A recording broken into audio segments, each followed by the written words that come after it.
recording. Welcome, and thank you for joining us for today's webinar, 7 Priceless Tips that Guarantee Huge Accessories Profits. My name is Eliana Raggio, and I'll be your moderator today. And today's webinar is being presented by Dealeron. And for anyone who isn't familiar with Dealeron, well, we're an award-winning website development company and digital agency, and we're best known for our search engine optimization, our best-in-class customer service, and our award-winning website designs. Dealeron was named the top-rated website provider by Driving Sales in 2012 and 2013, and Dealeron customers were winners of the Spring and Fall 2012 Digital Dealer Website Excellence Awards, including the highly coveted overall winner. And recently at NADA, Dealeron was also received the Best in Show Award for Website Design from Dealer Marketing Magazine. Dealeron is so committed to lead conversion, optimization, and customer service that we're the only company in the industry to offer a money-back lead guarantee program. So, does your website company guarantee you leads? Well, then maybe you should check us out at Dealeron.com. And we have a great show in store for you today. We're very pleased to have David Stringer as our presenter today.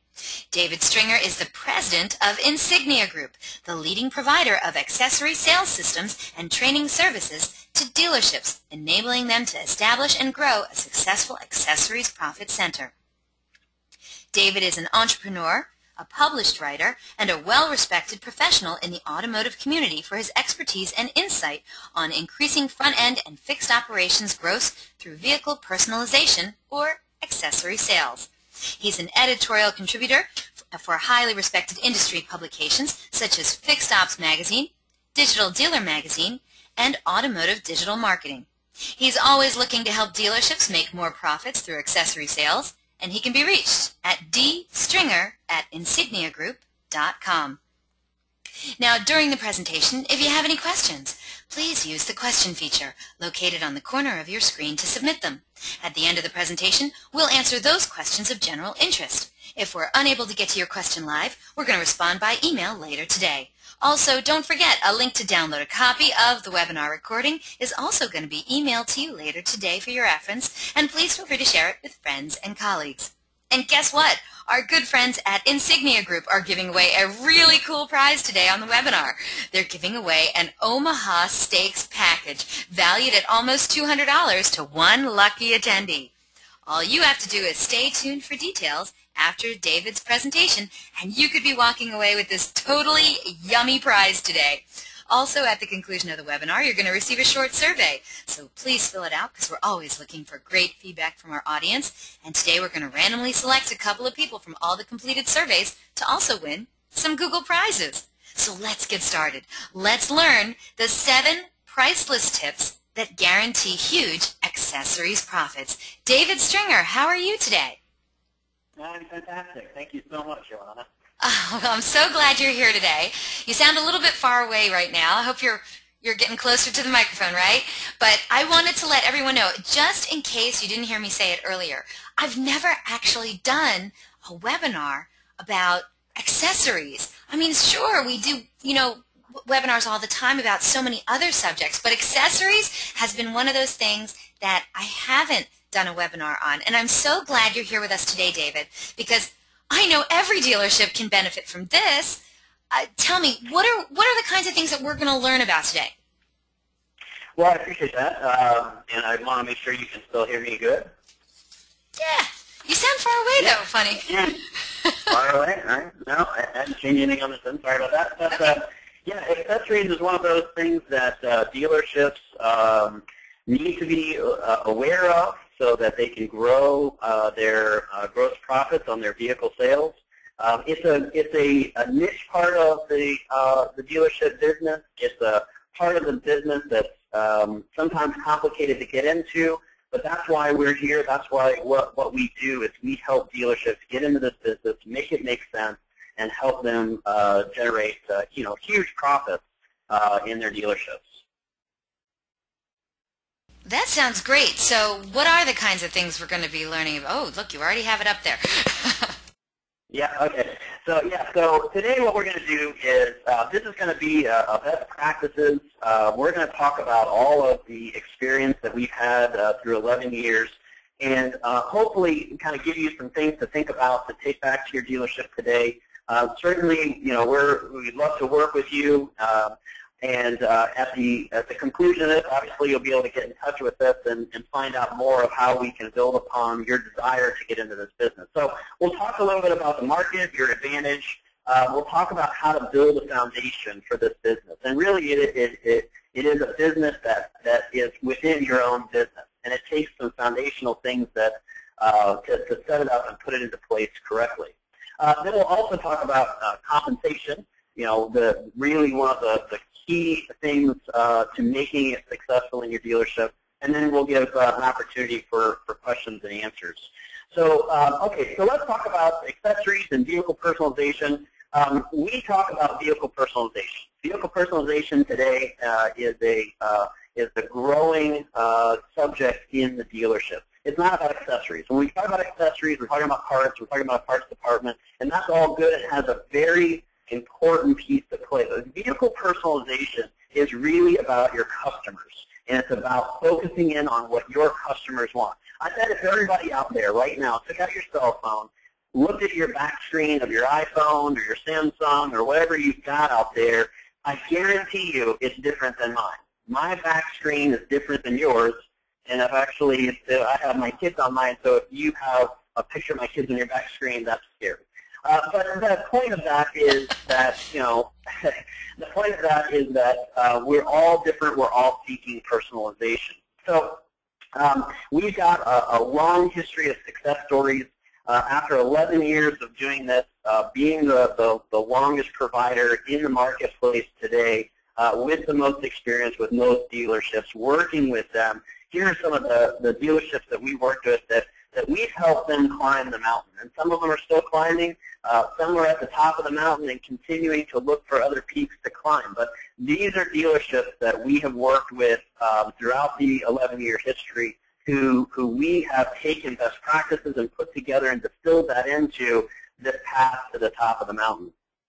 We have tons of content on our website, so feel free to go onto our website. We've got loads of videos and lots of good case studies. So when I speak to you out of experience. I speak to you out of what is working in dealerships, not just one dealership, not just one brand dealership, not just one market, but across the country. We have dealerships all over the country, all varying sizes, all different sales sizes in terms of number of new vehicles, and we can help all of those at those various levels.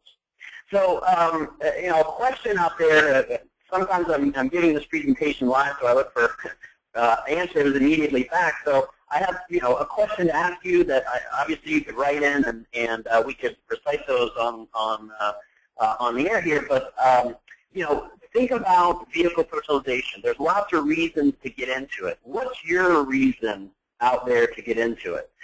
Do you see it as adding growth to vehicles? Do you see it as satisfying customers? Have you ever thought about the fact that vehicle personalization can actually improve your CSI scores? Oh, I knew it. There's somebody out there that rolled their eyes, sat back in their chair, and said, right, I've seen that a million times.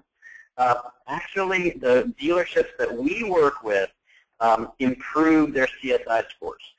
Fitzgerald was one of the companies that we've done some video work with, and they, on camera, have said, yes, our CSI scores, when we entered into offering vehicle personalization, we saw our CSI scores rise. And the reason for that is counterintuitive, because one of the big objections we get all the time is, oh, my salespeople don't want to get involved with accessories because they don't want to mess up the deal. Don't mess up my deal. Don't mess up my CSI. Well, what we find is that dealerships who do get into vehicle personalization continue to provide an overall exceptional experience in the buying process. Typically what happens is you negotiate the car, the price of the car. Even I'm becoming more and more familiar with sort of a growing trend out there of one-price dealers, where they have just one, a stated price for the vehicle, and then that's how they sell the vehicle. There's no negotiation. So, but even in that situation, there is still an opportunity where there's a wait time to go into F&I. And that's the part where it's very important to keep the customer engaged. Don't let them wander around the showroom. Don't let them sit there in a showroom, with an old brochure or watching Oprah on the TV or, milling around with nothing to do. Give them something to do. Keep them in the buying experience. And that's what we attribute to increasing the CSI scores. F&I. When we got into this business, we heard, no, I don't want to offer accessories because that might mess up my F&I products. That's going to take away. If I have $1,100 worth of accessories in there, I can't then go and sell warranty. We've actually seen the actual opposite. We see time and time again F&I product penetration goes up because the pitch is, Mr. Customer, you just put in $1,100 more into your vehicle. You've got more to protect. It becomes a very easy way to pitch F&I, the extended warranty, even paint fab protection. So we find that dealers that incorporate a comprehensive process for vehicle personalization counterintuitively increase F&I, increase CSI, and they also obviously add a lot of front-end gross to their vehicle sales. So let's talk about the 4 advantages of a new car dealership. In my state, South Carolina, where I live, we charge, new car dealers charge $300 for taxes on the car. And I've heard around the country there are varying tax benefits if you buy a car at the lower tax rate than the regular sales tax. Well, guess what? That applies to those accessories purchases. So in financing, you have not only the financing benefit of paying for those accessories ads over time, but you also potentially, depending on your state laws and taxing, you may have a tax benefit. So when I bought my vehicle, and I bought several accessories on my vehicle and went through this process, I paid a total amount of $300 for the whole deal. So I essentially got my accessories for tax-free in my state. So come to the state of South Carolina and buy a car is the message there. No, I'm just kidding.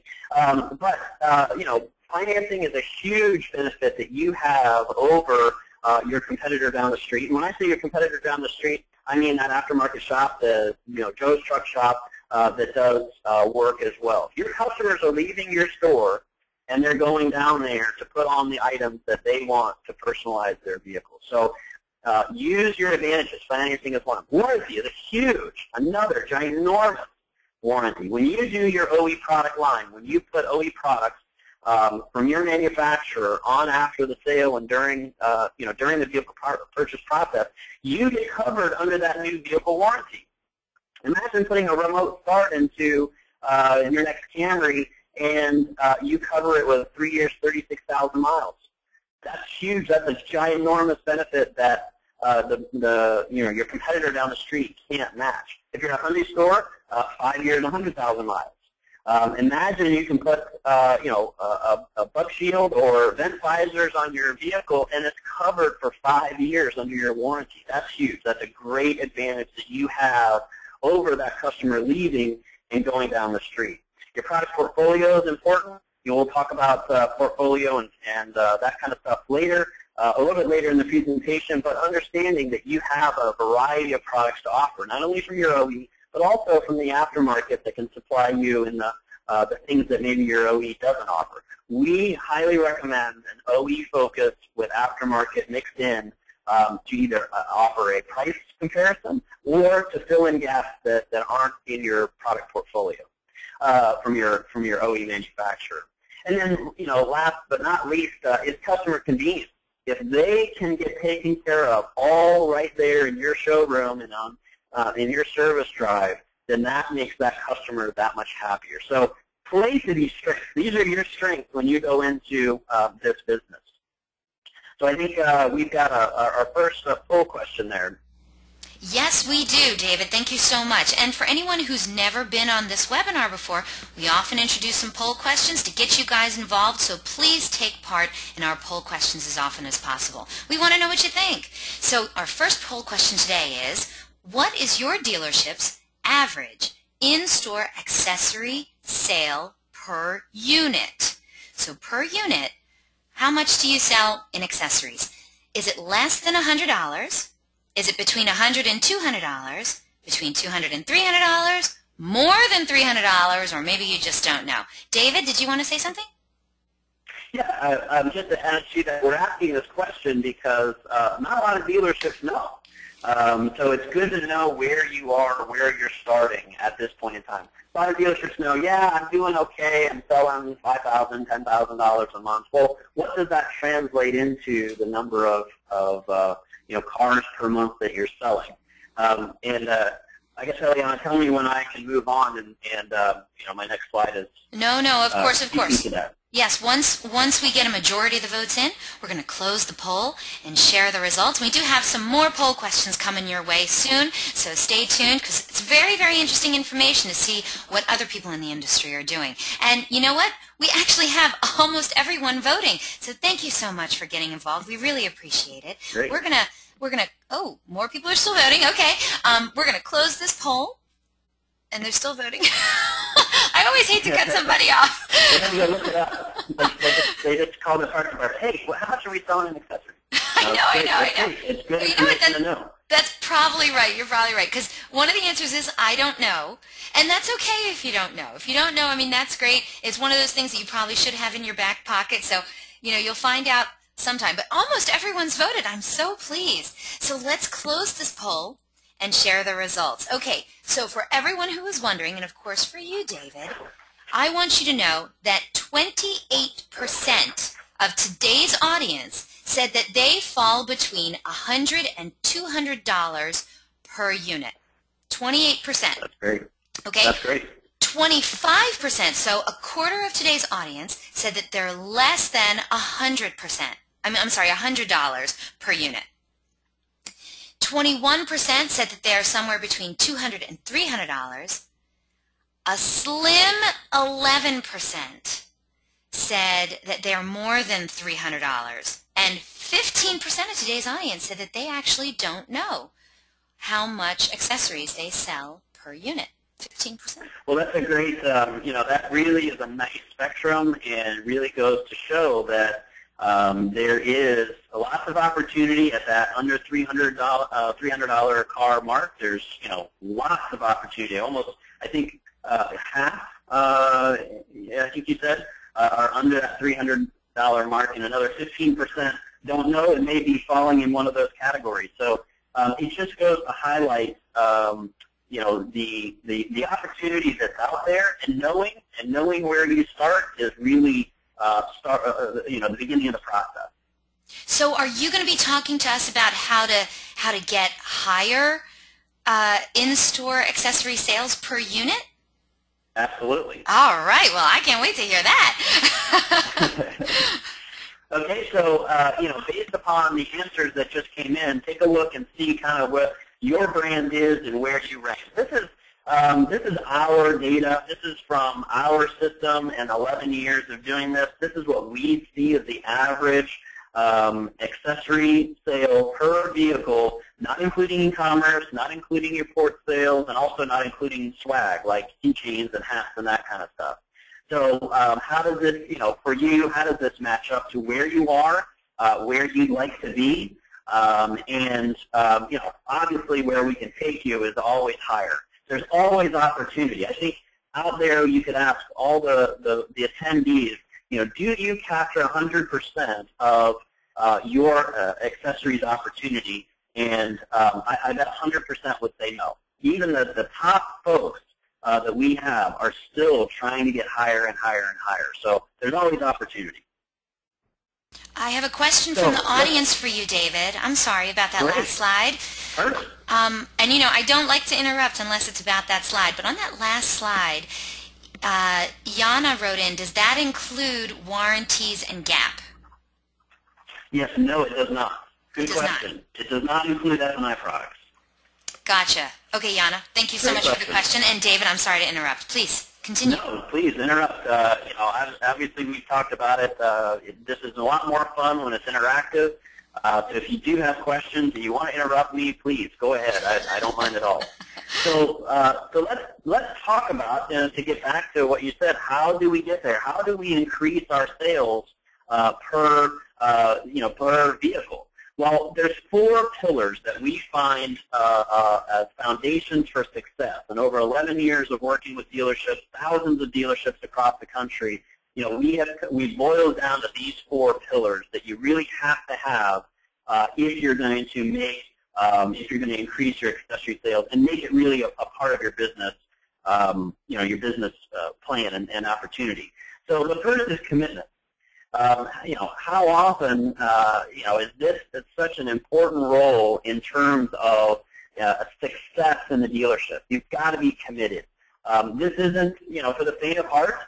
It's a complicated process when you really boil it down. And why is that? It's because you've got parts, service, and sales all working together, all working at the same goal, which is to increase vehicle personalization and make the customer happy. Well, you get all those people together to work together. It can be a little bit, tough to do sometimes.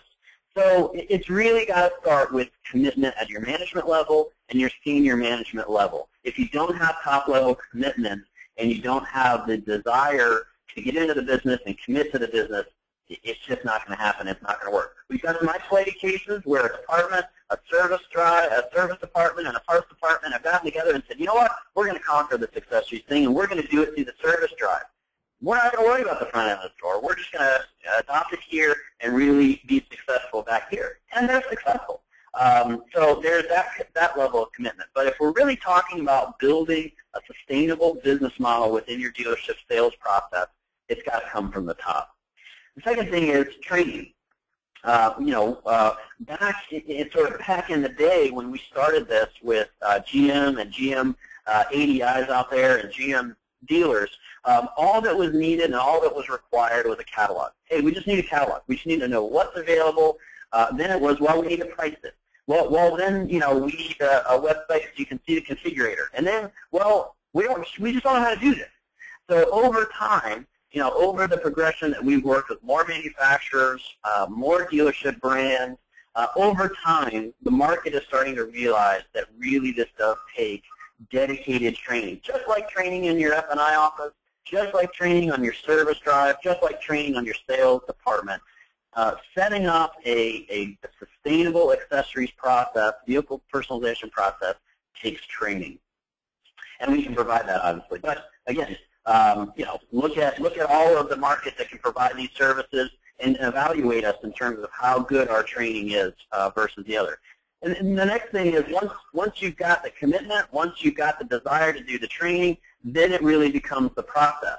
And that process is not a one-size-fits-all. Every dealership is the same and every dealership is different. That's the truism that is absolutely true. So what process is going to work perfectly in your dealership to get the highest amount of success possible? Sometimes it's the salespeople selling the accessories after they've closed the car deal and prior to F&I. Sometimes it's a delivery coordinator. Sometimes it's an accessories manager. What are the ways that we can work with the talent, the personalities, the strengths of your dealership to create that perfect process? So now, when I say there's not one size fits all, I can tell you that there is a way to get to the top of the mountain. And over 11 years of experience, we've seen how this works time and time again. We've also seen the counter. We've also seen the other attempts. We've also seen ways of trying to do it not this way, but other ways to try to get to the accessories top of the mountain. And time again, we see this basic steps. We see this as the best way to get to that top of the mountain. So it starts with negotiating the car deal. Get the car deal done. Get the paperwork ready to go into F&I. You've negotiated. If you're a one-price store, very great built-in. I don't know if there's any one-price stores out there. If there are, write into us if you don't mind. But great model for selling accessories because they've set the price of the car. It is the price of the car. There's no negotiation. Let's move on. So in other scenarios, you negotiate the price of the car. You might be negotiating payment. Whatever it is to get the car deal done, you've got the car deal done, and now you've got some wait time to go into F&I. So that's the perfect time to enter into a presentation of vehicle personalization. Now, again, over time, we've continued to evolve and we've continued to refine this. We are finding time and time again that our successful dealers who incorporate vehicle personalization incorporate it into an already known process in the dealership, such as a WIO. So every dealership has WIOs. Most dealerships still do paper WIOs. So what we do in our system is we allow you to incorporate those WIOs into a vehicle personalization process. So make vehicle personalization something that you're part of something you're already doing. We have one successful dealer doing this with Tires for Life. Don't know if anybody out there has Tires for Life that they're doing. But any of those types of customer retention programs out there, include them into your vehicle personalization process. Because what that does is that creates a smooth transition into a presentation, and it becomes a soft sell. That's the other big part of this, is that selling accessories is really about comfort. It's really about taking some time, letting the customer go through what's available, knowing maybe having some thoughts about what they already want to put on the vehicle, and give them the time, the space, the comfort to sell themselves. We don't see successful models where the salesperson or an accessories manager, is hammering on them about, bed liners or, this or that. Really, it's a setup. We had an install just this past month of a Hyundai store who decided that their chief lead-off product was going to be tents. So they start with that conversation. Hey, it's hot out there during the summertime. It's really, the benefits of having window tents is this X, Y, and Z, and are you interested? She's selling a lot of window tents, but she's also selling a lot of accessories, because then it becomes a natural into, well, here's the rest of the stuff I offer. So again, providing that presentation prior to F&I, take them into the finance office, get the accessories in the deal, and a lot of times we'll hear dealerships throw up the objective, well, hey, my customers are capped out. I'm in a place where there's a 650 beacon. I'm just barely trying to get them in the car, and you want me to offer accessories. Well, that goes back to that commitment thing, so we start there.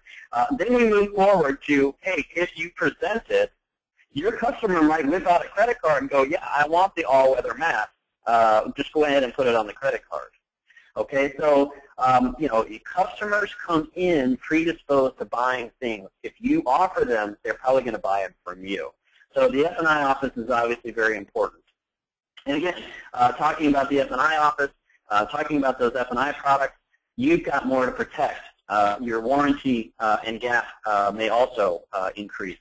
So, and then the best case scenario is you sell something. The worst case scenario is you sold something. Now what do you do?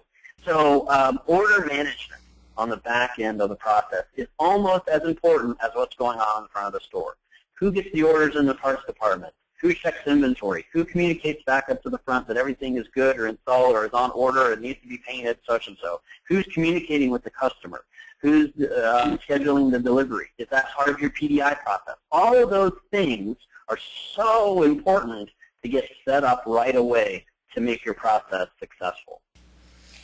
And again, what we go for is delivering communication throughout the entire process to allow all of your team to be working together through parts, service, and sales. So David. Yes. So by the way, we had at least 2 people write in and said that they are One Price stores.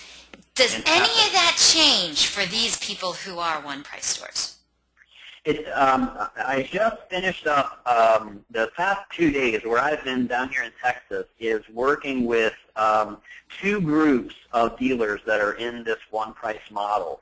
And I didn't understand that before these past 2 days and before working with these 220 groups.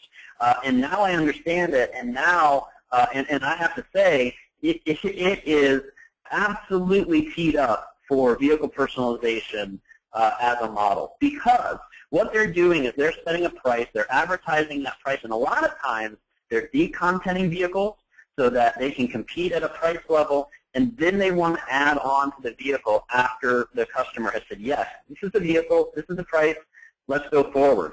Then it's a natural to offer vehicle personalization, offer your F&I products, and build upon that vehicle purchase. And we had lots of really good, robust conversation with this group here, and it actually is a great model for vehicle personalization. So, that's fantastic. Oh, see, So I hope you consider it. all you lucky people out there who have one price stores, it sounds like it's even easier for you. Wow, that's great. Okay, please continue, David. Thank you. No, I appreciate the interruption, and great to talk about that. And then, last but not least is accountability. You've got to hold your team accountable. We can provide you the tools to hold everybody accountable, but ultimately, at the end of the day, accountability is what counts, and accountability is going to equal sustainability in your dealership. So, looks like we're at another poll question here. Oh, we need your help, audience. Please look at your screen, grab that mouse of yours, and get to work on this next question. So finish this statement. In my dealership, sales, parts, and service, and now you're going to select one of the following answers. Sales, parts, and service work very well together 99% of the time. They work together only when needed, or sales, parts, and service work daily on their love-hate relationship. This is a funny question, and but it's one of those questions that goes to the success, the long-term success of a vehicle personalization process.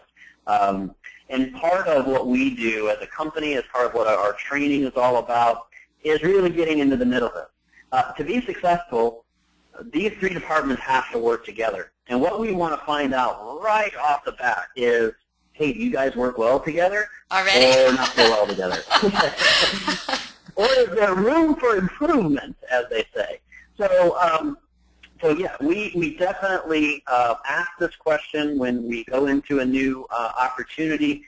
We want to see that dynamic. And, quite frankly, when we sit down for our first management meeting and we're working on, okay, let's develop the process, we're picking on these things. Is the parts manager still mad at the sales manager for selling something that, he didn't sell them and it came back on the service drive and caused a big haboo, and which happened 8 years ago, but man, that parts manager and service manager are still kind of PO'd at that. Or, is the sales manager ignoring the parts and service guys? Or do they work well together? Is there a really good cohesion between these departments? And it varies. I mean, I'm sure it'll be interesting to see where your poll question comes if everybody's being honest. But it varies. Some accounts will get in and everybody's on the same page right off the bat, and it's a fun and engaging meeting. And then we'll have meetings where we sit down and, phew, we got to unearth some personalities, and we got to unearth some skeletons out there, and we got to let people vent for a little bit, and we're going to say, okay, now let's take things in a different direction. Let's work together. Okay. And when we finish with a dealership in their first management meeting, and there's a lot of that tension, there's no kumbaya that happens afterwards. There's no walking around with, arm in arm skipping out of the conference room. But what we are able to do is really find a way to, to get those dealerships working in the right process. Oh, look at that. Great. Oh, you can see it. Okay, good. So, David, you can see 57% of today's audience says that they work very well together most of the time, which is incredible. And that's great. 27% said that they work together only when they have to. And then 16% are really, they're stroking that love-hate relationship. They're walking that fine line every day. And so let's just be clear about this. The dealerships that work, where there's that nice working relationship between those different departments, sales, parts, and service, I assume you're going to tell me that works out much better in the long run for all the departments. Is that right? Well, yeah. I mean, all of these guys and gals have to work together. So, yes, we definitely are set up for success if everyone is on the same page. But at the same time, it's really good if there is contention, if there is history that, listen, we've tried this a bunch of times, it just hasn't worked, and this is why it hasn't worked, and that contention comes out during those first couple of meetings, that's beautiful stuff, because that's going to inform what we don't want to do going forward. So, what is that? The definition of insanity is to continue to do the same things and expect different results. Well, if we can get into a situation and we can start to unearth those things that happened in the past that created a scenario of failure, then we can figure out ways to create a scenario of success. So, and again, it all goes back to, that which I'm talking about, the identifying challenges. Communication is the biggest challenge. In my morning sessions, I had a general manager really speak up vocally that he said, geez, if I'm expecting the salesperson to check in with the parts manager and then check with the customer and then schedule the service and then make sure the parts came in. He's like, I just don't see my salespeople doing that. And I said, okay, well, maybe your salespeople shouldn't be doing that. So, let's figure out ways to create the process that the communication can run smoothly. And we aren't setting ourselves up for things that we know just aren't going to work. So communication throughout the whole process is key. And we've got some fantastic videos of Jack Fitzgerald and his top management team. Jack Fitzgerald is the founder and CEO of Fitzgerald Automalls in Maryland. And they are a longtime customer of ours. They've been with us for forever, and they really get it. They get everything about the vehicle personalization process. They were kind enough to sit down and do some amazing videos with us that are on our website that really go into the depth of what we're talking about here about the communication, how important it is, because it affects the customer. So everything that's going on affects the customer, and that was one of his central points, that everything that they do affects the customer, and we want to make sure that anything that we're doing affects the customer in a positive way. They're a great success story. They last year, they were just shy of $2 million in profit. Now, that's not sales, that's profit throughout their entire dealership group. So they've got 15 stores up and down the East Coast, and they did $2 million in profit with vehicle personalization, that's just a ginormous number, a huge number, and they're a great testament for overcoming those challenges of communication. Wait. They did $2 million in profit. How many years did it take them to get to that, and how many stores do they have? They have 15 stores. They've been on with us, since I want to say like 2006. Okay. We have been steadily working with them all of those years, perfecting the processes that are going to work for their dealerships. They're very, like most dealership groups, they want to standardize throughout all their stores. So yes, it took some time to get that standardization up and running, but they've been hitting that 2 million mark now for about the last 2 to 3 years. So they continue to try to dial it in, and they were just shy. Let me just say, I don't want to inflate the number. They were just shy of 2 million. I think it was, in the 1.9 area. But they, like I said, they were just shy. And their whole goal is to continue to refine their process and get over that 2 million mark in vehicle personalization profit. So they do a really, really nice job. Excellent. Yeah. On the standardization, again, one of the main challenges is getting all the information in front of everybody. Everybody's singing out of the same songbook. I think we're going to have a question a little later about the different ways that we've approached the business, but we can tell you that you've got to standardize everything. You've got to make your portfolio easy and accessible to your salespeople, to your accessories manager. Pricing, everybody's got to be quoting the same price. When we got into this, it was really funny. I love to tell this story because it was absolutely true. You could go into a showroom and you could say, okay, how much for a set of side steps, chrome side steps? $650. Walk to the parts department. How much for a set of chrome side steps? $420. Go to the service department. How much for a set of side steps? $570.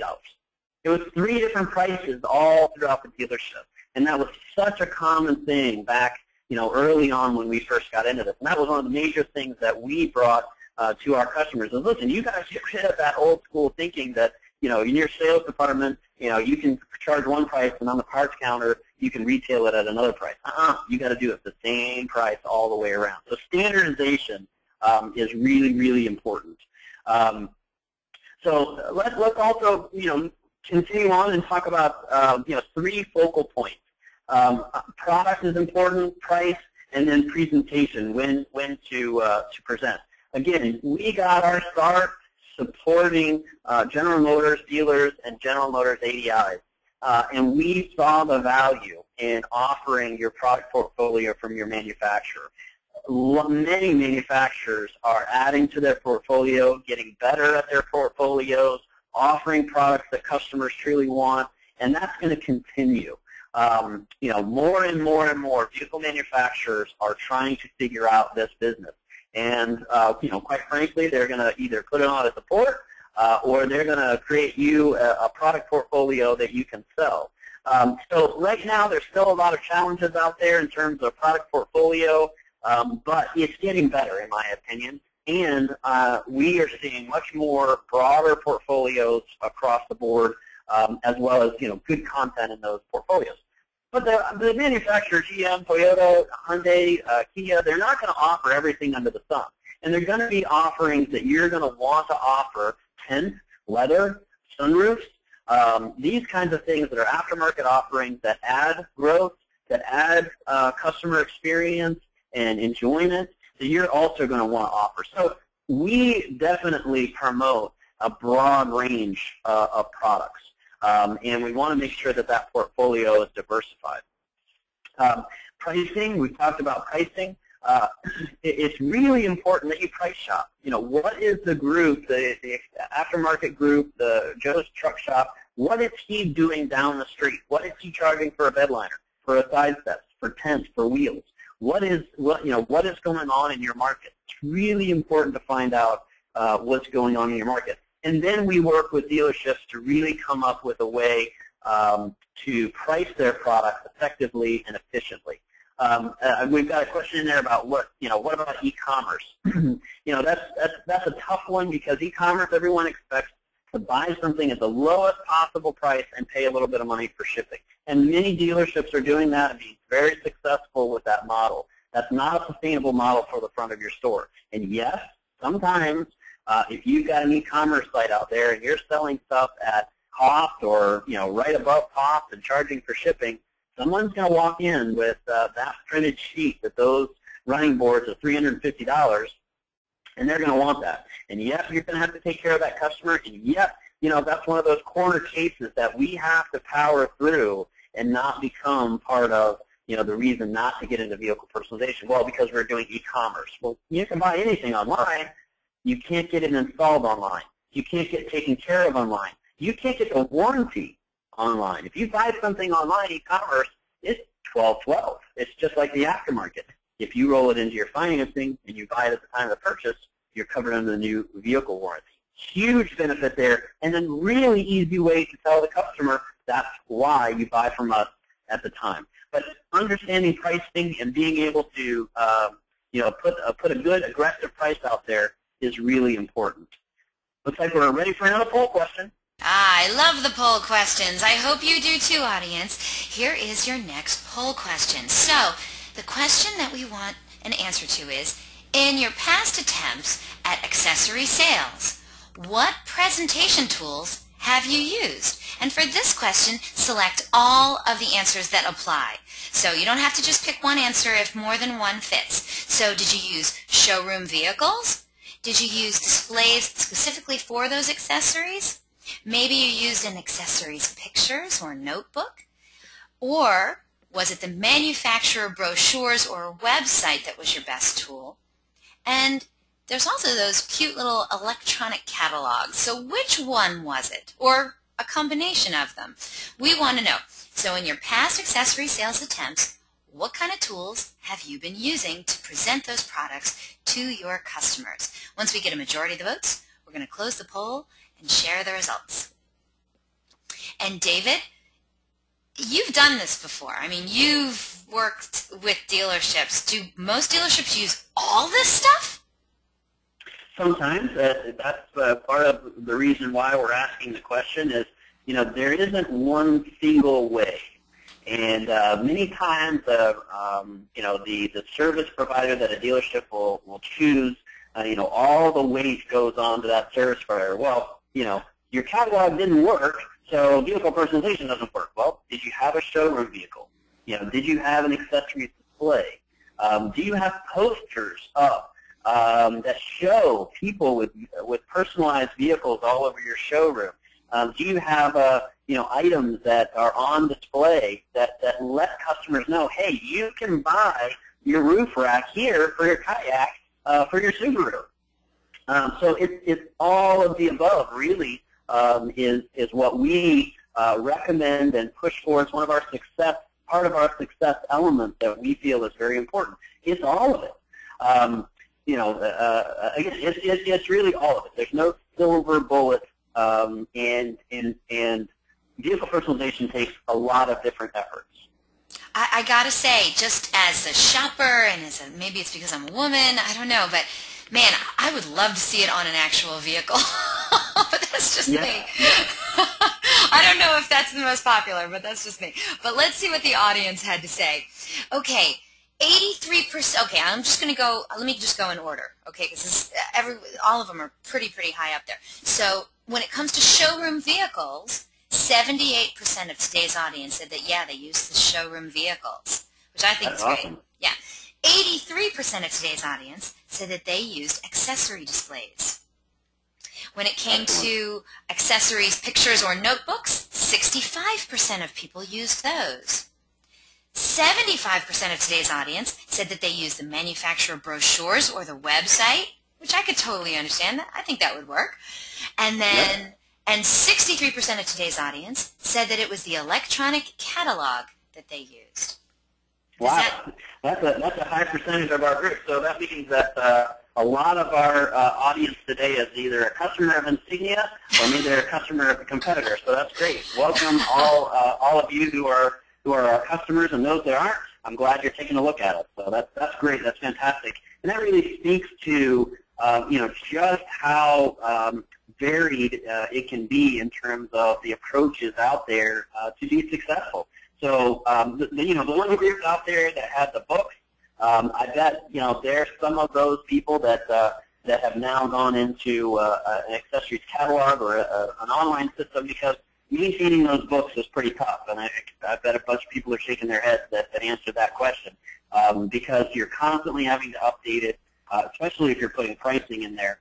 So that's a lot of what how we help in any electronic catalog system will help in terms of putting everybody on the same page, and then doing a concise, professional presentation.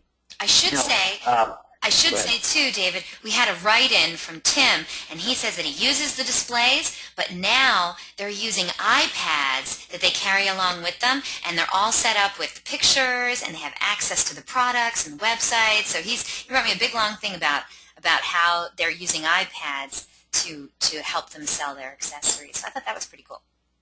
That is pretty cool, and our system works beautifully on an iPad. So that's great, and that's a great way to do it, Tim. We talked to a dealership this morning who was essentially made a glorified PowerPoint that they go through on the iPad as they take a customer through. So definitely, again, lots of different ways to get there.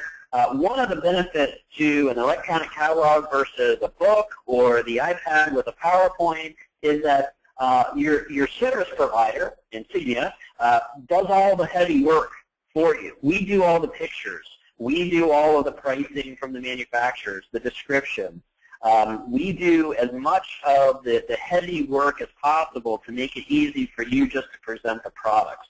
So whereas, excellent, great way to go after it, the benefits to working with an electronic provider like us, or like any of our competitors is, we do the heavy lifting. We've got a whole data team dedicated to the research, the information, and putting that into the system so that you have access to it, and then it's up to date.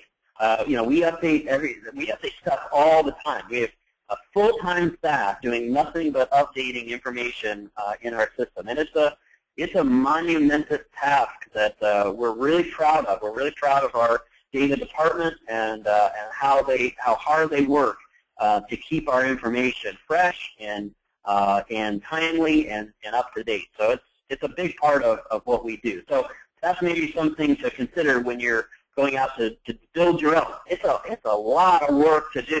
Believe me, it's a lot of work to do because we do it every day. Were there any other write-up questions out there before I move on? Oh, no. We're saving those for later. Okay, We had some really good questions from the audience. Really great questions from the audience, as we always do. And audience, certainly, if you have any more questions for David, send them on in. We're going to be getting to them soon. All right, excellent. So again, we've seen how the mountain can be climbed. We have a store, Toyota Braintree. We sent out a press release about this. We were so pleased. They did $2.1 million in sales. That's one store, one showroom. They sell between 350 and 400 cars a month, so it's a high-volume store, and they did $2.1 million in sales in the front of their store. That's not e-commerce. That's not on the service drive.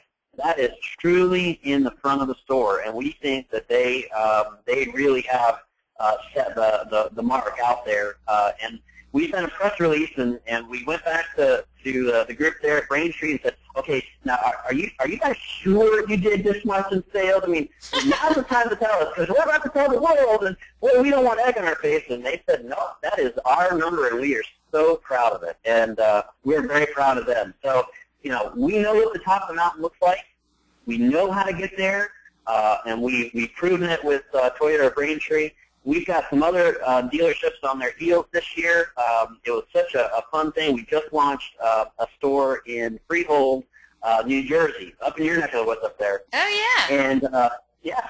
And, they got to talking to Toyota Braintree, and a funny story, the accessories manager at the Freehold store, as he was ending the conversation with Bill here, he said, well, get ready to be number 2 this year. Ooh. And off they went into a friendly competition, and it's been great to watch both stores go at it. Smart Toyota in Madison, Wisconsin did 1.2 last year as well, and they are a fantastic customer of ours as well. So, again, we've got these stars that have risen to the top of the mountain. We've got some other stores out there, Gwinnett Place Honda. They're rocking it. I mean, it's just really awesome to see their numbers, and they're selling only Honda accessories, and they're killing it. They haven't allowed us to release their number out there in the world, but I'm telling you, it's a big number, and they're very proud of it too, and we're proud of them. So we've got some champions out there, and we really know how to get there. So one of the foundational things that we talk about, is part of those pillars. But one of the foundational things that we talk about to dealers is the compensation, and bar none, we see it time and time again. The most successful compensation. Well, first off, let me back up. First, you got to be committed that you've got to pay your salespeople. And if you think that a salesperson is going to sell something without getting paid, you've only been in the car business as long as you've been on this webinar. So, salespeople are not going to do something unless they get paid. That is absolutely a truism of a truism. So, we got to pay them. And that's the first thing that we really get out in front of the dealership and say, listen, okay, what's your pay plan? Let's talk about it. And then 9 times out of 10, a dealership is either, I don't have a pay plan, I try pay plans, we've done spiffs, we've done all this stuff, none of it's worked. Well, here's what works time and time again. 10% of the retail installed price. Bar none, it's the easiest, it's the easiest to maintain, it's the easiest to deploy to the salespeople, as well as it actually is a way for them to make money. And out there right now, I mean, Jack Fitzgerald went on camera to say it's really hard to make money off of selling cars these days. It is very difficult. It's not an easy thing to do. And you've got to find ways to add to, that vehicle sale. And if you're not making any money on the sale of the vehicle, probably your salespeople aren't making a whole lot of money off the sale of the vehicle either, and they're also looking for ways to give themselves raises and make more money. Well, vehicle personalization can sometimes translate into making more money on vehicle personalization than they do on the car sale itself. Really? There are a lot of programs out there right now. The manufacturers, some manufacturers actually pay the salespeople directly.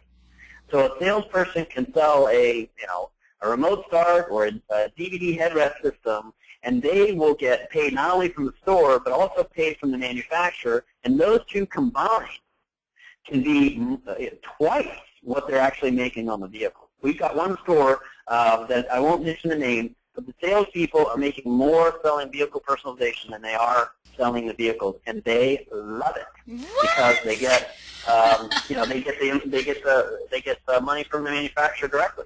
It's fantastic. Oh, I would have never thought that they would make that much. You can. You absolutely can. You absolutely can. So, and we can show you on paper how you set up your pricing to pay the salespeople 10% and still everybody else makes money. So this isn't a feast or famine and all the other departments go hungry while you pay your salesperson the fat commission. Actually, it turns out that everybody makes what they want to make in the deal, and everybody goes away happy. So it's one of the big tenets that we really promote out there.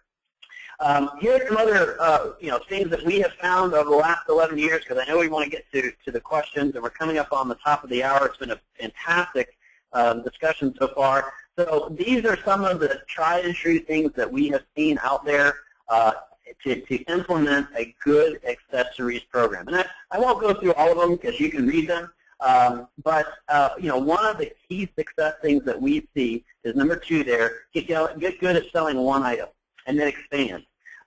In all of our successful case studies, there's a lead product, whether it's a tent, whether it's a remote start, whether it's body-side molding. There's always this lead product out there that then opens you up to the rest of the products in the portfolio. So that's a really good way to get into the business. And then lastly, some sort of bonus information. This is a lot of the stuff that we cover in our training that we sell and promote. An accessories champion. This is something we coined, 4 or 5 years ago. We sort of led out there with this concept of having an accessories champion. And that accessories champion isn't an accessories manager. It's not a retail parts counter person. It's a salesperson. It's a person on the showroom floor who gets it, who's excited about vehicle personalization. He maybe is the guy that's parked in the back that's got the lowered Civic with the wheels, and he's got a huge wing on the back of his vehicle. He gets it. So you know what? Set him up to be your champion. Set him up with a little extra incentive to cheer on the other people that are trying to get it and maybe struggling to sell cars.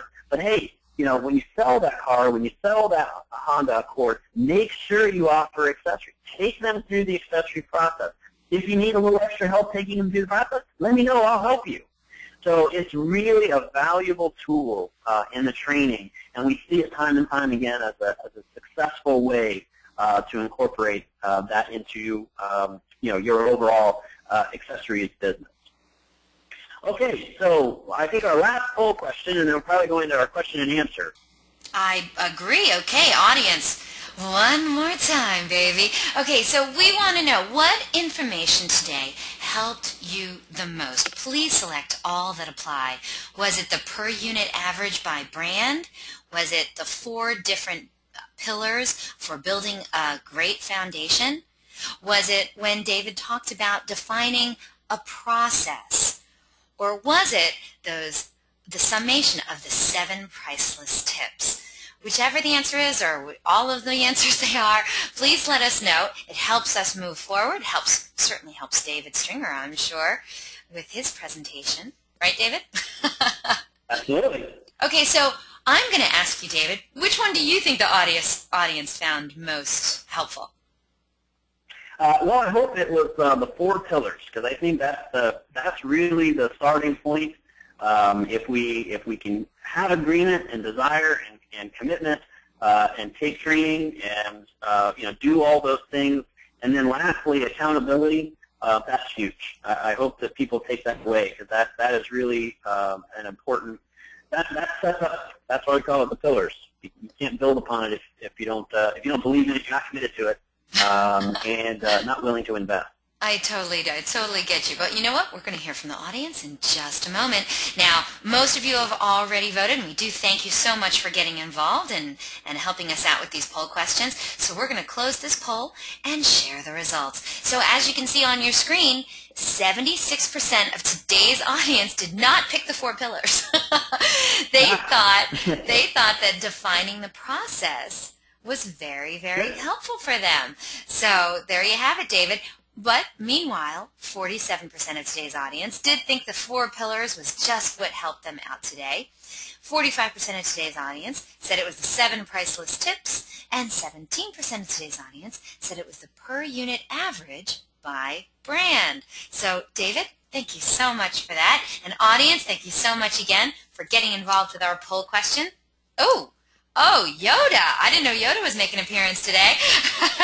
Well, I'm a diehard Star Wars, and I'll spare you with the really bad impersonation. But yeah, this is all about. No, we want to hear the bad impersonation. Are you kidding? You're on a webinar. No, that's okay. I only do that in cocktail parties with a little bit of libation. Oh yes, you need some whiskey to do Yoda. I totally get it. But yeah, the point of that is it really is a business that takes some perseverance, it takes some commitment, and we look forward to hearing from dealers out there. So what are those questions out there? You said that you've been collecting them. Really eager to hear what the questions are. I love questions. Oh, I got to tell you, I got some great questions from the audience, and thank you so much, audience. We're going to get to your questions in just 1 second. We actually have a little bit of business to take care of, but if you do have a question for David, you send it on in right now, and I'm going to put that in my back pocket, and we're going to save it for just 1 more minute. We're going to give away a prize, David, and I have to say, I'm a little bit disappointed that I'm not actually eligible for this prize, but people in the audience, if you were here early enough, then you heard me already announce it, but if you didn't hear it, well then I'm just going to tell you. At the beginning of the webinar, I announced that our good friends at Insignia Group are giving away a really cool prize today for one lucky attendee.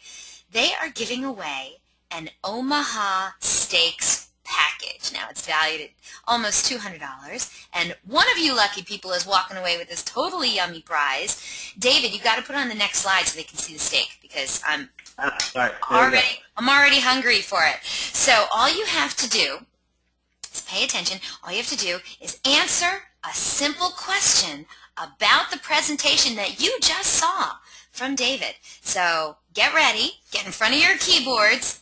I'm going to give you a chance. Get saddled up in front of your keyboard. First one to write in the correct response is going to be walking away with this awesome prize today. So good luck, everyone. Here's the question. You got to type it into your keyboard. Here we go. Good luck, everyone. Question is, what percentage of the retail installed price is the recommended pay plan for your sales department? What percentage of the retail installed price is the recommended plan for your sales department? Oh my goodness.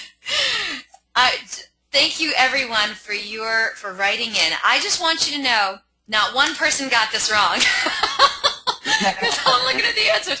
Not one person deviated from the correct answer. So I want to thank everyone, but there can only be one winner, alas, and that winner is Matt Paschke. I hope I said your name right.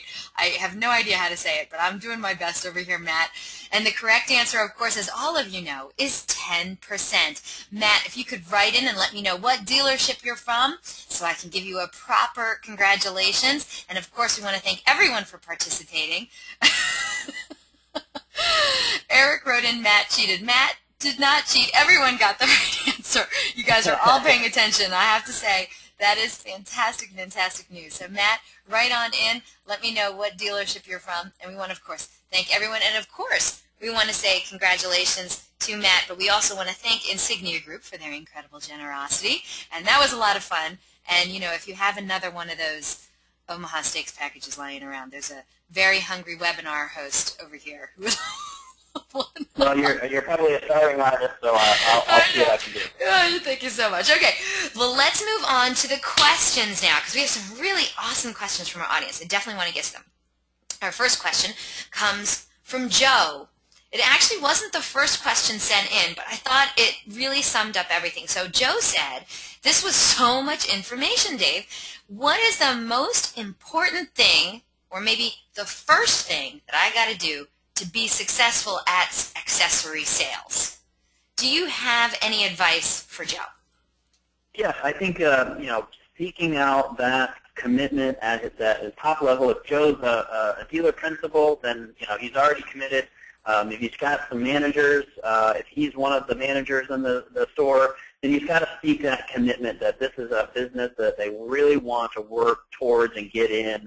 And I think that's the place to start, making sure that you've got the commitment at your store. Commitment at the store. Well, Joe, I hope that helps you out. We are going to also get to this question from Michael. He says, so you have the salespeople bring the customers to the accessory department before F&I. Do you have any word tracks for that? Yeah, absolutely. And that's part of our training, but I'll tell you that one of the most effective ways to turn someone over to the accessories department is that process of a WIO. Maybe it's so what I mean by that is that we incorporate WIOs into the system, so you can actually enter the WIOs into the system. So, Mr. Customer, I need to register you in our system to give you a free tank of gas.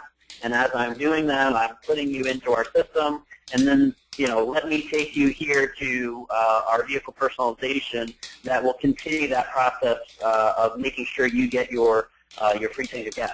Tires for Life is another program out there that I've seen, first service appointment.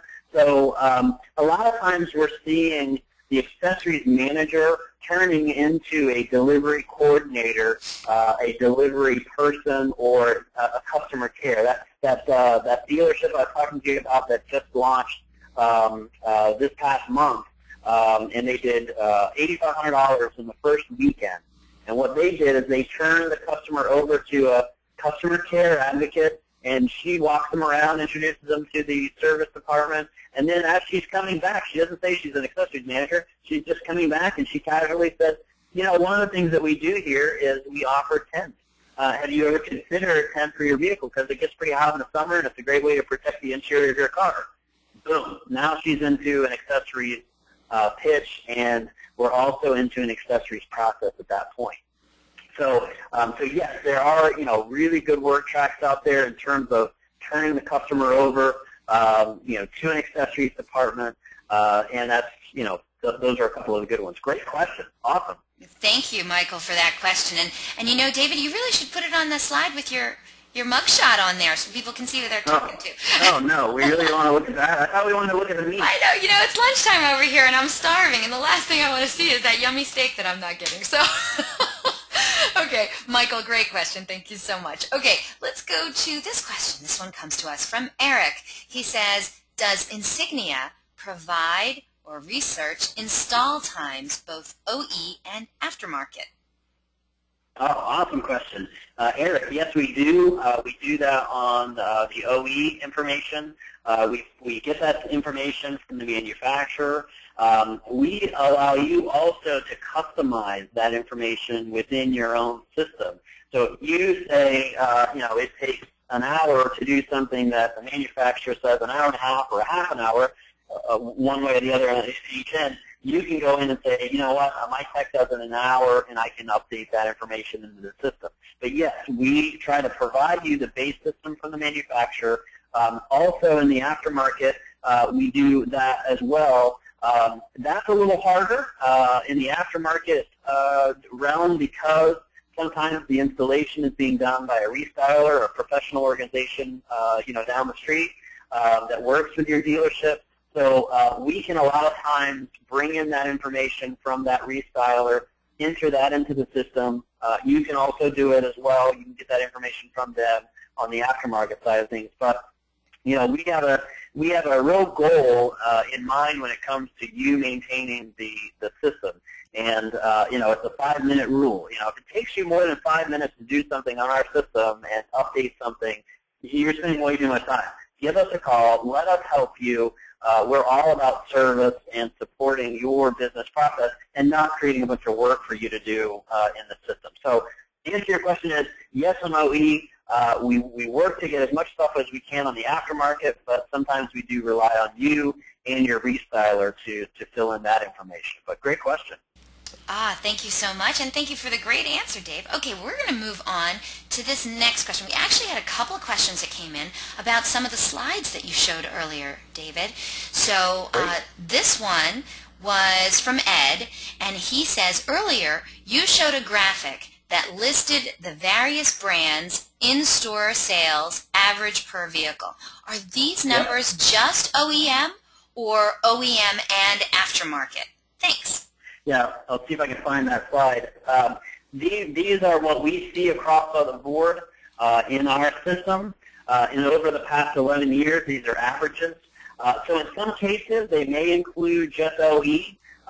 For example, let me give you a good example. Kia, we have a lot of Kia stores that are in our Kia program, and they sell only OE products. So that number there that we see isn't necessarily including the aftermarket. Some of the Toyota number, it includes some aftermarket, I would have to guess.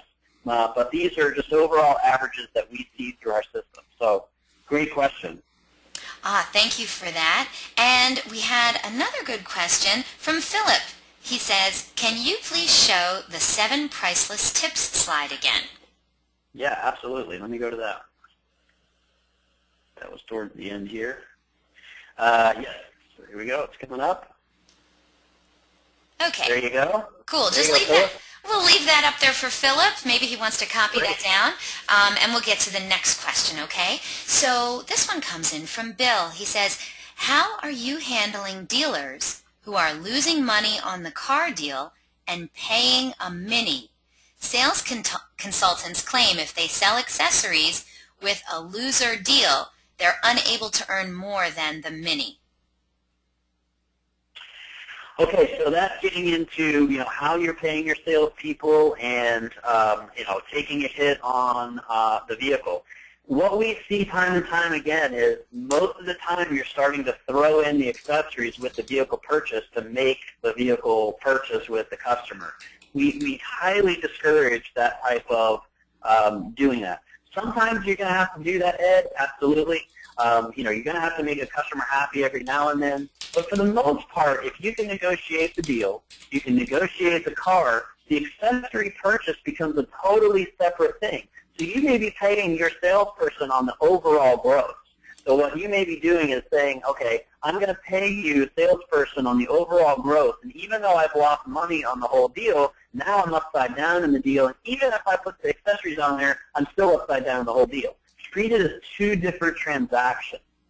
The salesperson gets paid the mini on the car deal, and then pay them separately 10% of the retail install price on those accessories. And then you'll see where the salesperson can make more than the mini because you're paying them more on, and again, on a $200 on a $70 set of floor mats, $7 isn't going to make more than your mini, of course. But if you can get an accessory sale in that particular situation where it's above $1,000, now you're at $100 at least on your accessory commission, and that might be bigger than your mini. So not knowing what your minis are, sometimes they're 150. That's what I've heard, the most common out there. And then so that means that accessory, that salesperson then really needs to go into a process where he might be able to sell a DVD headrest system, a remote start, some all-weather formats as a package, put things together so that you can get over that 150 mark on the the 1500 level on the sale. You can pay that salesperson 150 bucks. So then he makes 150 bucks on the main, and he makes 150 bucks on the accessory sale, and 300 bucks on a car. I think he'd be happy with that. Yeah. Oh, okay. All right, Bill, thank you so much for the great question. Sorry, I thought I was Ed. My apologies. Bill, thank you. It's a great question. Next question comes to us from Richie. He says, if a customer does not buy an accessory at the dealership as they were not offered, what percentage then goes aftermarket, and when within 30 days? I don't know, David. Do you have any kind of information on those kind of stats? Okay, so I apologize. That confused me a little bit. Could you ask me that question again? If a customer does not buy an accessory at the dealership as they were not offered, what percentage of those customers then goes and buys it aftermarket, and how many of those do it within 30 days? Okay, great question. SEMA, the Specialty Equipment Manufacturers Association, has great information on this. They've done a lot of research in this. Typically, people will buy accessories after the purchase somewhere between 0 and 90 days, according to SEMA research. The average purchase back, and this is when this study was done in 08, 09, it came out, maybe even a little bit earlier than that, so you have to kind of take into account the fact that, we did have a contraction in the market over 09, 10, but, things are coming back now in 2011, 12, 13.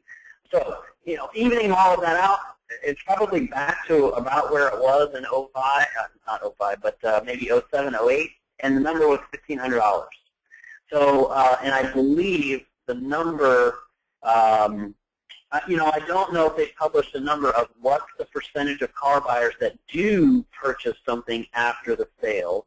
That may be in their research. I highly recommend going and looking for their research, but they do say typically those that do buy within the first 90 days, and typically those that buy, the average price is about $1,500. The average sale, the average purchase is about $1,500. Hey, so that's not shabby at all. Oh my gosh, that's great. Thank you so much. And that just goes to that. I mean, that just goes to show the opportunity that if you didn't offer that during your sales process, that went over your curve and it went to someone else. So that's that's a good indication of the opportunity. One of the things that one of the pieces of research and SEMA did, or one of the stats that I thought was just so profound, was that 70% of the time, I think Ford and also SEMA came up with about the same number. I think Ford did this research and SEMA came up with about the same number. But 70% of the time, customers were asked after they purchased a vehicle, and they responded that 70% of the time they were never asked to purchase accessories. They were never offered vehicle personalization. 70% of the time. So right there, that's your opportunity. Right there. I mean, because if I went in and bought a cell phone, they would always ask me, hey, do you want a cell phone cover for that? Hey, we have 100 different cell phone covers. You know what I mean? So I'm kind of surprised at that stat. That's kind of shocking. Well, that just shows there's a lot of money on the table to be had. Okay, I know it's past the top of the hour, and our audience is so great. They're hanging on. We have a lot of people still on the line, and we still have some really great questions to go through. So, David, are you game, or can I keep going with these questions? Absolutely, and I'm just so impressed that we've got so many people still online, and it's 20 after. So thank you very much, and this is fun. So stick with us. Okay. So yeah, let's keep going. All right, let's go. Okay, we have a really interesting question that came in from Bud. I hope you can help him out. Now, the first part of his question, I have to say, it's a little detailed. He says, David, we average almost $700 PNVR, yet our DIA is, in real numbers, under $100 per car. We are over $300 in port installed and have a large e-commerce presence to get to the $700. But how do I convince senior management to see the benefit of moving more accessories through the sales department? And this one comes from Bud. Awesome question. This is a great question, and this goes to all of our Subaru dealers out there. It goes to all of our Hyundai dealers out there. It goes to all of Volkswagen to some extent. It goes to a lot of dealers out there trying to really go after this. So what he's saying is that they're doing a fantastic number. That's a great number. $700 a car is an awesome number. And what he's also saying is that he's got $300 a car that's coming to his lot. He has maybe he has a little bit to say in that, coming to his lot with $300 worth of accessories already on the vehicle. But it shows up and it's there, and it's on the Morelli sticker and it's shown as add-on. A lot of times we see car dealers struggling with the fact that that number is on there and customers try to negotiate it off. So great that you sold that on the car, but a lot of times, even though you sold those accessories, they came on the car, you may have taken a hit for that, and your number is actually a little bit lower than that $300 because you really didn't make $300 because you had to discount the car because somebody said, well, take out all these things on there and I'll take the car. So I'm seeing a lot of that, a lot of things that are coming from the port. And then you've got great e-commerce. So it means that you're selling a pretty high amount on e-commerce if you're getting to that $700 mark. So to answer your question, how do you convince management? You convince them by saying that look at your showroom PNVR. Start tracking that for a couple of months. Start tracking the vehicle sales and the purchase price that you're having to go to and seeing what the discount is. So that is going to start to inform the fact that you're leaving a large amount of money on the table. We work with a set of a manufacturer dealer group. They do a lot of, who will not be named, they do a lot of port install. We have a lot of dealers who are on our system struggling with trying to figure out how do I add more to the vehicle that's already coming on a vehicle that's already got stuff. And as I said, we launched a dealership with that constraint on them as well. This dealership is just the example I used, that they sold $8,500 in the first weekend, and they started off with their lead product with 10. Well, what they did is they went out and they looked at what else is available that they're not offering and maybe their manufacturer isn't offering. So they have an allotment that comes to in their allocation. They're always going to come with all-weather mats, mud guards, and an iPod cable. I'm just going to make that up, okay? That's not real. I'm just making it up. And that's in every single car that comes onto the lot. It comes straight from the port. Well, how about body side molding? Okay, an easy add-on goes, value proposition to the customer, easy pitch there. Hey, how often is it that you go to the grocery store, you come out, and you got a ding in the middle of your car door? Dang it, you just bought your brand new shiny car, and you went to the grocery store on the first day, and you got a ding on the side. Hey, we offer body side molding here. It's an easy add-on. It's a great product to start the whole pitch with. 10th is another great one if your state laws allow you to do 10. Remote start. We've got a great dealership that goes with a remote start pitch. He uses it as an insurance pitch. He talks about remote start. So there are other holes, and if you can show your dealership that, number one, you're leaving that money on the table because you had a car roll over the curb, it had $340 worth of port installed stuff, 0 DIA or dealer installed accessories, then you've left probably another $200 to $300 on the table that customer probably would have bought. Think about it. A trunk cargo tray, all-weather mat, and mud guards. Okay, that's about $300 right there. So you can add these simple items and then get to the big items. Yeah, I want a DVD drop-down address in my, Sienna minivan. Heck yeah, I do. Great, fantastic. Those are the ones that we're going to make our big nut on. So when we see successful dealers, we see them with orders that look something like this. You know, a $300 order, a $200 order, a $50 order, a $1,400 order, a $10 order, not $10, a $100 order, you know, $45 order, you know, $350, you know, $3,500 order. It's all over the board. But if you offer it on every vehicle, you'll sell something on every vehicle. So I hope that answers the question. There is money you're leaving on the table if you're not doing it in your showroom, and you can show that to your dealership by showing them the cars that you're selling at the price that you're selling them, and at what price that you discounted that product, and maybe that's taking away some of your you know, that number for your accessories. So that's a fantastic question. I love it. Thank you.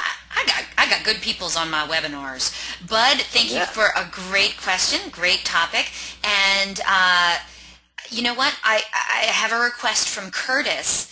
He says, could you please put up the bonus recommendations slide again?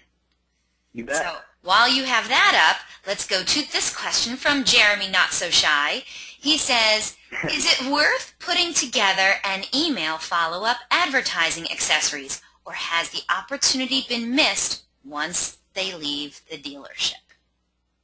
That's a great question, Jeremy. Yes, it's always worth offering after the sale. So yes, it is always worth it. A couple of the best practices that we've seen out there is print up a little business card. If you're a customer of Insignia, or if you're a customer of one of the other groups that are out there, print up a little business card. Put the address of you know, your system out there off of your website, maybe a username and password if that's necessary, and give that to them if they decide not to buy. We've got a feature on our system that allows a dealership to print out a declination form. It's a great tool, because how often is it that you have to, you know, you get something that says, I'm declining to do this, and how often do you say, let me restate that? I mean, we go to rent a car, and we go, okay, are you declining insurance? Are you sure? And, you know, it gives us that opportunity to pause and go, well, let me look at that again. So there's a lot of leave behinds that you can do and create, but absolutely, when the customer leaves the showroom, give them one more shot to come back to your system and to shop you again. I had a great story of a Ford store. They had just launched our program. They had just went through the training. They took their very first customer through the whole thing. He bought, I mean, he loaded up his vehicle, got into the F&I office. They had to start taking stuff off. So you're starting to think, okay, well, that's not a good story. Why are you telling me this story? Well, I'll tell you. Because they took off several items, big-ticket items. This guy was buying a truck. He put side steps on. He had a bed liner in there. And there was one other big item. And I want to say that it was a cap or it was a tonneau cover. Okay? Couldn't get the tonneau cover in the finance. Guy says, no problem. Don't worry about it. Let's do everything else without the tonneau cover. Let's do everything else. Great. They did the deal. Everybody's happy. Dodged a bullet. We thought we were really going to have a mess on our hands. Guy comes back in the next day, pays cash for the tonneau cover. He just didn't have it on him. It was I couldn't believe it. The finance manager who did the deal, he calls me. He says, "You are not going to believe this story." And sure enough, you know, they sell a tonneau cover to a guy who couldn't pay for it in financing, but he had the cash. So, you know, always, always, always give your customer an opportunity to come back to you and buy more. I love it. I love it. Jeremy, Not So Shy, I hope that helped you out. We have just a couple more questions. So for the last couple of questions, let's go back to your contact slide just to make sure that they remember what you look like. I don't want them thinking about Yoda when they should be thinking about David Stringer. Okay. My mom always said I had a face for radio and a voice for newspapers. Okay, so your mother really never said that, David. I doubt it. All right. Okay, let's go to Brian's question. Brian says, "Do you, and by you I assume he means Insignia, do you track price updates, or is it up to the dealer?" That's a good question. I mean, you know, you put all this stuff up there and you're trying to sell your accessories. Do you have to make sure that you are hitting the right price, or is it automatically get updated when Yeah, price that's a great changes? question, Brian. Thanks. The answer is yes. We get price updates for all the manufacturers. We maintain a base level pricing of cost to dealer and MSRP, and then each dealership can build their own business rules, markups, however they want to approach the retail install price, including labor time, labor rates, internal, external, cost of labor, all that kind of stuff. You can put as much into our system as you humanly want to put into there. It's a very flexible system, and we work very closely with dealers to make sure that their retail install price is exactly what they're looking for. So yes, we do. When you say track, I assume you mean we update. So yes, we update on a monthly basis, and no, there's nothing you have to do about doing monthly updates. We take care of all that for you. So it sounds like Brian used to do a lot of spreadsheets and do price sheets to his front of the store, or he was already in the front of the store. So, but yeah, we maintain all that. There are some things that, some information that's not published from manufacturers. A lot of, aftermarket manufacturers. A lot of times they don't put out a retail MSRP, an aftermarket manufacturer. So in that particular case, we're really relying sometimes on the dealers. So, when you get into the nuances, it can vary. All the OE stuff is updated. The aftermarket stuff, we may rely on you a little bit as the customer. We work to source that information as much as we can, but sometimes it's just not published, and sometimes you have to go in there and set it, but we make that as easy as possible. Cool. Brian, I hope that helped you out. We do have a follow-up question from Ed, which I think you answered. He said, what frequency do you update your pricing? Did you say monthly? I just said monthly, yes. Yep. Monthly. Great. Okay, Ed, there you go. Same Ed said, David, I would be interested in more details about the dealer who uses remote starts as an insurance pitch. He wants you to email him. You got a thing going with Ed here. Yes, great, Ed, awesome. Yeah, it's did you say you wanted me to email that, or I mean, I can talk about it because this is not new to this Toyota dealer. We've seen this in the past, and this is sort of the traditional insurance, remote start, car alarm, hop, skip, and a jump to a sale. So the pitch goes like this. In this particular state, and I won't name the state, but in this particular state, insurance companies provide a discount if you put a car alarm in your vehicle. And we offer a car alarm, and we also offer a car alarm that has a built-in remote start. Goes on your key fob. A great product. Now you've got, for about the same price for the discount that you're getting the insurance, you're able to get the convenience of a remote start. Boom. I'm just giving you guys the heads up.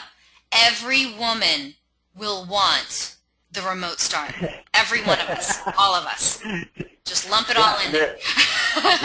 That particular dealership does about 70% penetration on remote starts. It's absolutely incredible. He has it down pat. So, Ed, feel free to get in touch with me directly if you would like a reference, and I'll pass on the dealer reference to you. No problem. It's not on here, but his email is dstringer@insigniagroup.com. And of course, if anyone out there has some follow-up questions they'd like to take offline and ask David directly, well, there you have it. Phone number, dstringer@insigniagroup.com, and you have access to one of the finest presenters on this topic you will ever get access to.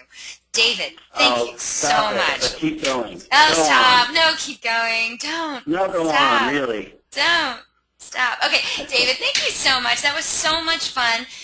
We still have a lot of people on the line, so I want to thank you personally. Great presentation. Love to see you come back and do another presentation, maybe with some of these dealers who are really hitting it out of the park. You seem to have a lot of them, and maybe you can present some of them and see, and our audience can pick their brain from the dealers themselves and see how they did certain things. Wouldn't that be cool? That would be awesome. We have a great customer base. We have some of the most loyal, wonderful customers that any company can ask for, and they are eager to share their knowledge. And I can tell you that that would be easy to coordinate, and I would love it. And anytime you want me to come back, I'm there. That's fantastic. Thank you so much. I really appreciate the opportunity. And for those, I can see 44 folks that called on. Thank you. I really appreciate it. And thank you for your time and attention to all those that dialed in earlier and had other things to do, as well as those that are downloading this and listening to it at home. I'm sure you're riveted, and I really appreciate that. David, I'm going to set that next webinar up with you soon. Don't worry. So webinar peeps, you watch out. We're going to have David Stringer back on this show before you know it. Of course, I want to remind the audience that a link to download a copy of this webinar recording is going to be emailed to you later today for your reference. Please share it with your friends and colleagues. Show it to upper management. See if you can get some more accessory sales for your dealership. And today's webinar is also going to be posted online within 24 hours. All you got to do is go to dealeron.com/webinars, and from there you can view our upcoming webinar schedule and access all of our past webinars too.